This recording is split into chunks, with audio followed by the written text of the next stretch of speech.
Tuh, Waalaikumsalam warahmatullahi wabarakatuh. alhamdulillahilladzi tafarrada bi baqa'ih, alladzi tafarrada bi hayatih. Alhamdulillahilladzi khalaqal mauta wal hayata liyabluwana ayyuna ahsanu amala. Wa asyhadu an la ilaha illallah wahdahu la syarika lah. Wa asyhadu anna Muhammadan abduhu wa rasuluh. Allahumma fasalli wa sallim wa barik wa taraham wa tahannan ala abdika wa rasulika sayyidina wa maulana Muhammadin wa ala alihi wa ashabihi wa man tabi'ahu amma ba'd. Hadratil afadil sadatil masyayikh wal asatidzah wal ustazat al aizza wa fil muqaddimah sahibul fadilah Sayyidi Syekh Kiai Haji Profesor Khatibul Umam di Maizu. Yang terhormat yang saya hormati para pengurus Nahdlatul Ulama PBNU, khususnya sekjennya Dr. Hilmi, para pengurus cabang MBC sampai ranting yang ikut hadir dalam acara ini, para pengurus Banom, Lajnah, lembaga, segenap keluarga besar Nahdlatul Ulama yang saya cintai, rahimakumullah. Pertama-tama saya harus menyampaikan takziah pada guru kita, pada teladan kita yang baru saja wafat, Allah yarham Kiai Haji Zainuddin Jazuli.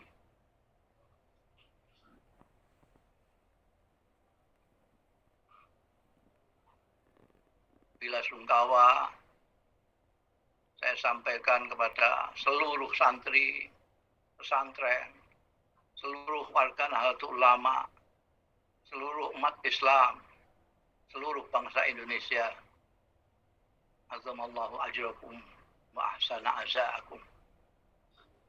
Dan saya juga menyampaikan takziah kepada para kiai-kiai yang lain, para dokter, tenaga kesehatan yang berjuang untuk menolong sesamanya yang kemudian harus meninggalkan kita semua. Mudah-mudahan semua itu diterima oleh Allah Subhanahu wa taala. Amin. Menjadi amal soleh mereka yang akan dipahalai oleh Allah berlipat ganda.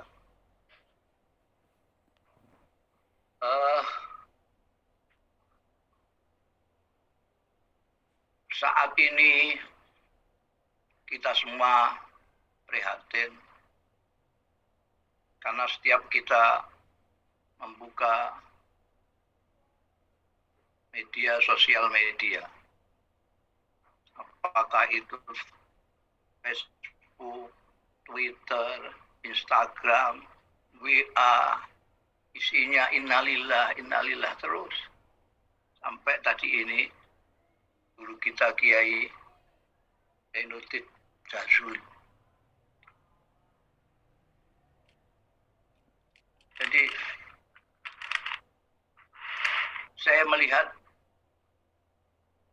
pandemi yang sekarang dialami oleh dunia dan juga kita ini merupakan suatu wabah manusia. Ini bukan wabah perorangan, bukan wabah kelompok, bukan wabah etnis,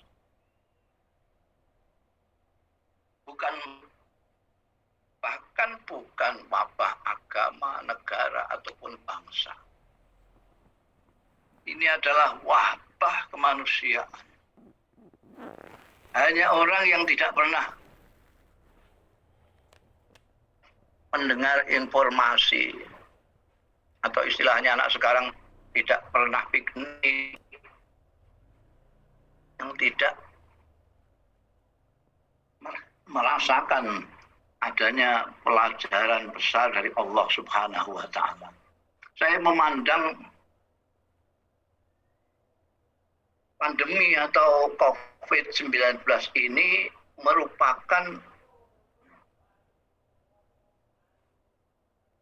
pelajaran yang luar biasa langsung dari Allah Subhanahu wa Ta'ala. Ketika para kiai-kiai memberi peringatan kepada kita, silahkan kalau mau mencari dunia silahkan, tidak haram silahkan, tapi jangan keterlaluan. Jagalah jarak dengan dunia itu. Kalian butuh apa, itulah yang Anda cari. Nggak usah begitu akrab sekali, sehingga kita berjarak dengan keluarga, berjarak dengan anak istri, karena kita menggeluti dunia itu sedemikian asik. Ketika kiai-kiai mengingatkan kepada kita,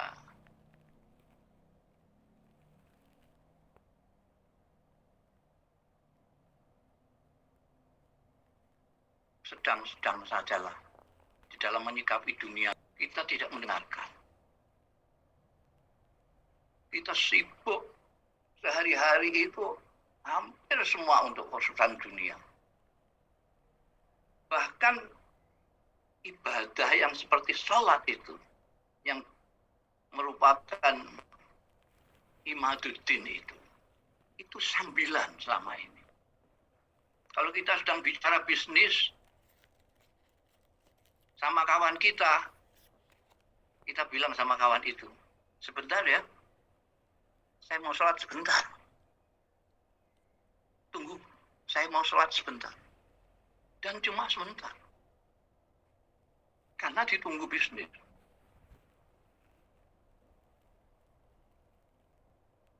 Kadang-kadang suami istri, ibu bapak meninggalkan rumah, membiarkan anaknya dengan pembantunya saja. Karena terlalu asyiknya dengan dunia.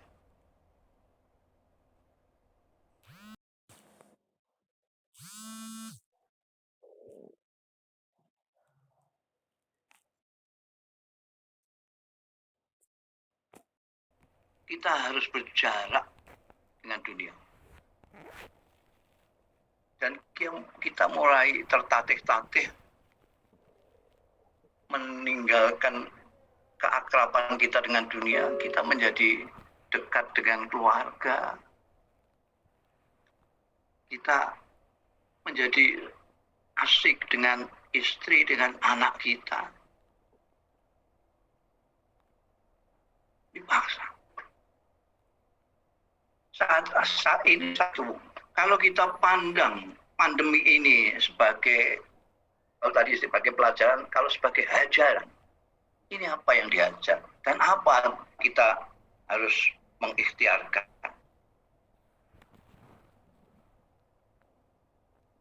Kita harus introspeksi sebagai hamba Allah. Seperti kita ketahui, kita itu adalah hamba Allah yang dijadikan khalifahnya, penguasa di muka bumi ini. Tapi ketika kita itu merasa berkuasa, kita terlalu menyadari kekhalifahan kita, kita lupa bahwa kita itu semula adalah hamba.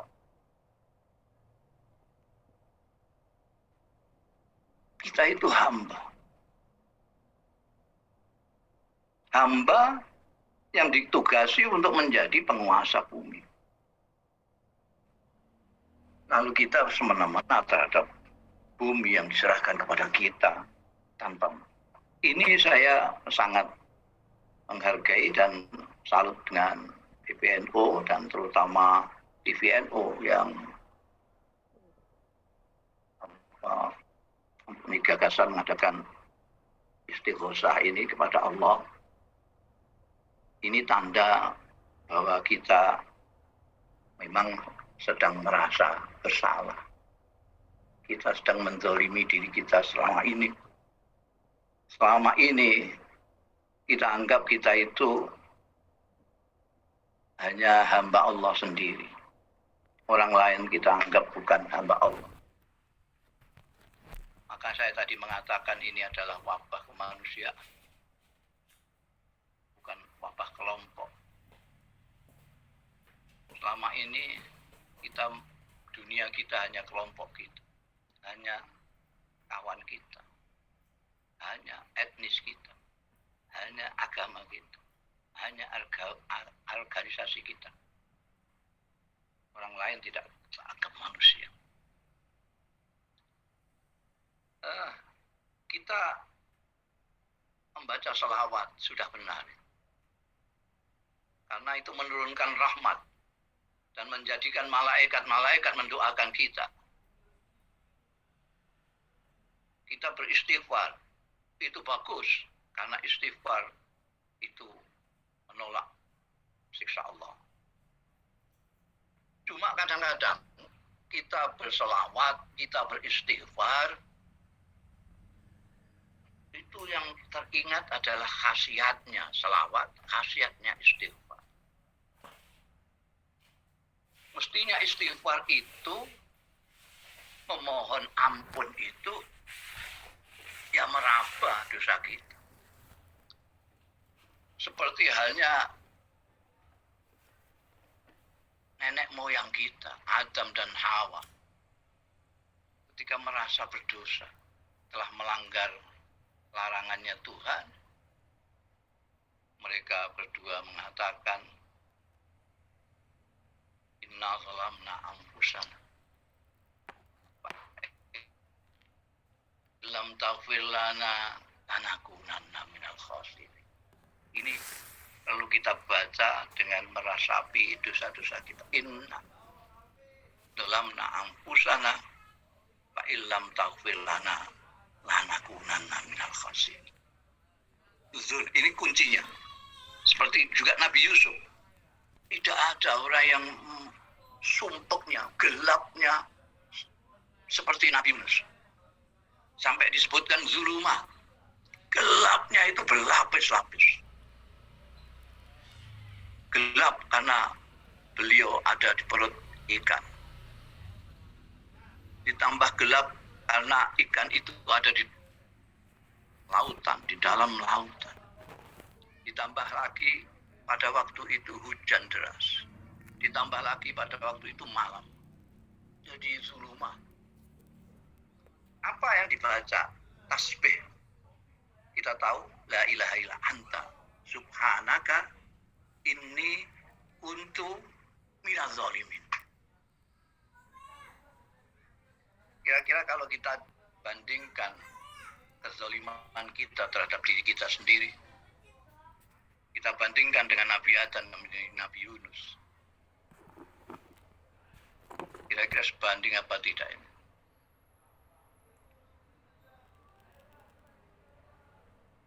Sangat tidak sebanding.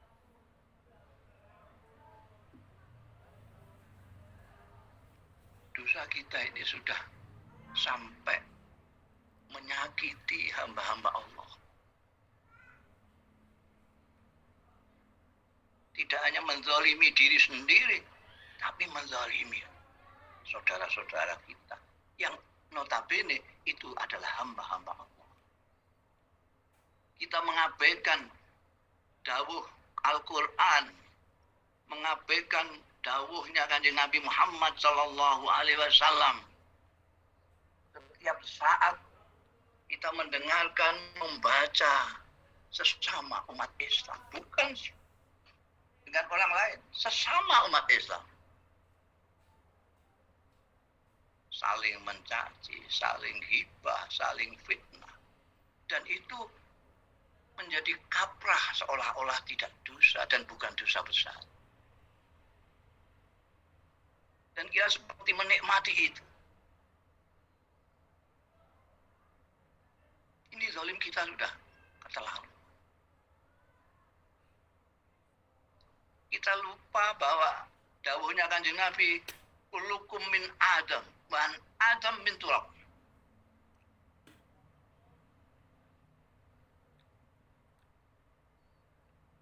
Tidak ada. Kondisi sudah seperti ini. Setiap hari kita melihat orang wafat. Kematian yang dawuhnya Kanjeng Nabi, kafa bil mauti wa'idun. Cukup kematian itu menjadi penasehat. Itu sama sekali tidak mempengaruhi kita. Atau tepatnya tidak mempengaruhi kebanyakan kita.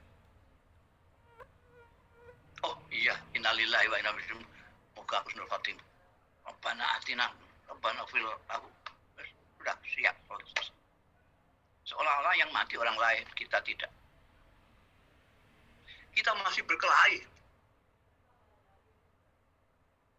Masih ada yang mengatakan ini rekayasa. Itu ada, ini adalah apa namanya, abal-abal, ini tidak ada. Covid itu tidak ada, itu buatannya Cina dan segala macam. Ini luar biasa. Kondisi sudah seperti ini. Tenaga medis sudah sampai kewalahan. Rumah sakit kewalahan.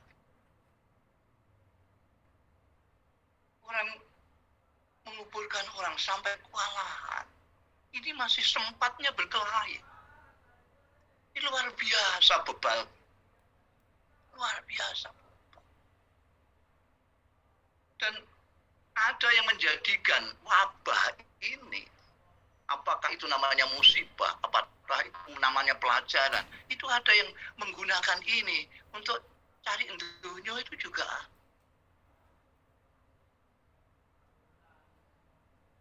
Memanfaatkan kondisi untuk dunia, itu luar biasa.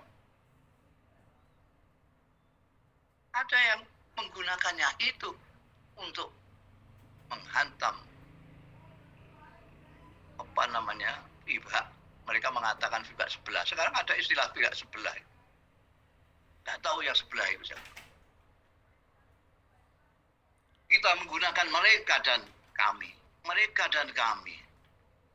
Kata-kata kita sudah seperti tidak ada di kamus kita. Ini luar biasa kondisi ini. Karena itu,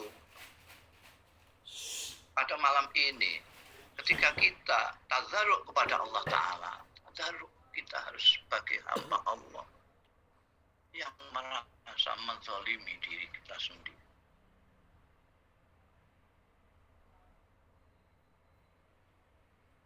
Hilangkan segala keangkuhan. Karena keangkuhan, kebencian, itu membuat imunitas kita itu merosot sama sekali. Jadikan sekarang kasih sayang yang kita ungkapkan. Ujaran kebencian hapuskan. Jangan pernah kita lakukan. Biar dilakukan orang yang masih lupa. Tapi kita harus selesai. Tidak. Terutama mereka yang didengarkan oleh orang banyak. Sekali lagi, terutama mereka yang didengarkan orang banyak, jangan lagi sekali-kali menyampaikan ujaran kebencian.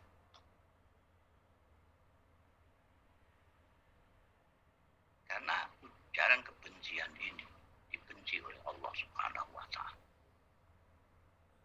Jangan sampai.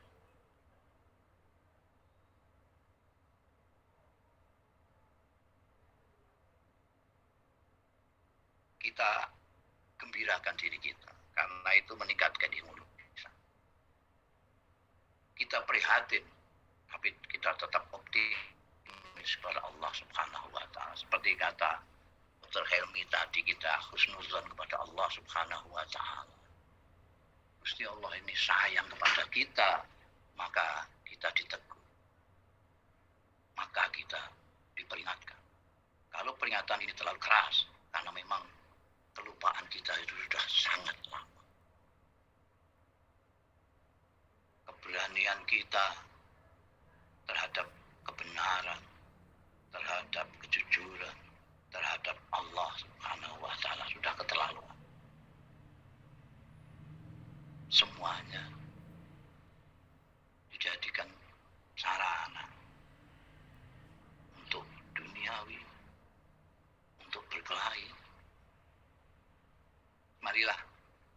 baca doa-doanya Nabi Adam dan Nabi Yunus. Kita baca sebanyak-banyaknya. Istighfar itu dengan mengingat-ingat kesalahan kita sendiri. Tidak usah seperti selama ini selalu melihat dan mengurus kesalahan orang saja. Sekarang waktunya kita teliti kesalahan kita sendiri-sendiri masing-masing. Lalu kita memohon kepada Allah. Inna zalamna anfusana. Rabbana inna zalamna anfusana. Wa illam taghfir lana wa tarhamna lanakunanna minal khasirin. Celaka betul gitu. Kalau tidak kamu rahmati, tidak kamu ampuni kezaliman kami. La ilaha illa anta subhanaka inni kuntu minaz zalimin. Saya akui Gusti, saya sangat zalim. La ilaha illa anta subhanaka inni kuntu minaz zalimin. La ilaha illa anta subhanaka inni kuntu minaz zalimin. Ini yang saya tulis di belakang saya itu isinya istighfar semua itu. Istighfarnya Nabi Adam, Nabi Yunus, istighfarnya Kanjeng Nabi Muhammad Sallallahu Alaihi Wasallam. Kemarin saya di media sosial sudah menyampaikan tentang selawat yang sebaiknya kita baca, selawat yang diijazahkan oleh guru-guru saya, yaitu selawat khitobiyah, salatu wassalamu alaika ya sayyidi ya Rasulullah, khudh biyadi qallat khilati. Assalatu wassalamu alaika ya sayyidi ya Rasulullah, khudh biyadi qallat khilati. Ini ijazah dari guru saya dan kebetulan ayah saya juga, Kiai Bisri Mustafa Allah yarham, dan sudah saya praktekkan. Jadi assalatu wassalamu alaika ya sayyidi ya Rasulullah, khudh biyadi qallat khilati. Daya sudah habis, tidak bisa lagi. Kanjeng Rasul Sallallahu Alaihi Wasallam, kita ganduli Kanjeng Rasul. Atau selawatnya agak panjang, selawatnya ijazah dari Allah yarham Kiai Ali Maksum Rabi'ah juga guru saya. Assalatu wassalamu alaika ya Nabi Allah. Assalatu wassalamu alaika ya Rasulullah. Assalatu wassalamu alaika ya Habiballah.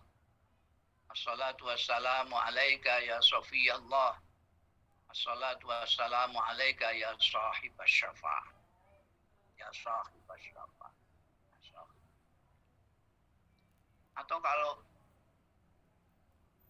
Anda sekalian sibuk, Anda bisa selawat yang pendek.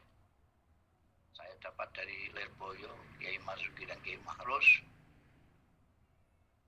Sallallahu ala Muhammad, sallallahu ala Muhammad, sallallahu. Sebisa mungkin ini kita baca ketika mulut kita nganggur. Apa saja selawat, apakah selawat ini yang saya katakan tadi, atau selawat sampean diam sendiri, yang sampean apal, yang sampean sukai, pokoknya mulut jangan pernah nganggur. Kalau nganggur dipakai selawat. Sedang nge-tweet mulut nganggur. Sallallahu alaihi Muhammad sallallahu alaihi. Nyambel ibu-ibu mulut nganggur. Daripada untuk menggunjing orang lain. Untuk sallallahu alaihi Muhammad. Karena selawat ini tidak harus suci, tidak harus berdiam diri, tidak harus duduk, tidak harus habis sholat. Dalam kondisi apapun selain di toilet, itu bisa dibaca. Dan selawat ini sungguh luar biasa kalau kita baca seluruh Indonesia ini. Dengan menghadirkan Rasulullah Sallallahu Alaihi Wasallam. Biasanya orang selawat hanya ingat kepada khasiatnya. Man shalla alayya marrah, sallallahu alaihi asrah, itu aja yang diingat. Tapi tidak ingat yang dibaca itu sudah mau. Yang kita baca itu adalah doa untuk Kanjeng Rasul sallallahu alaihi wasallam.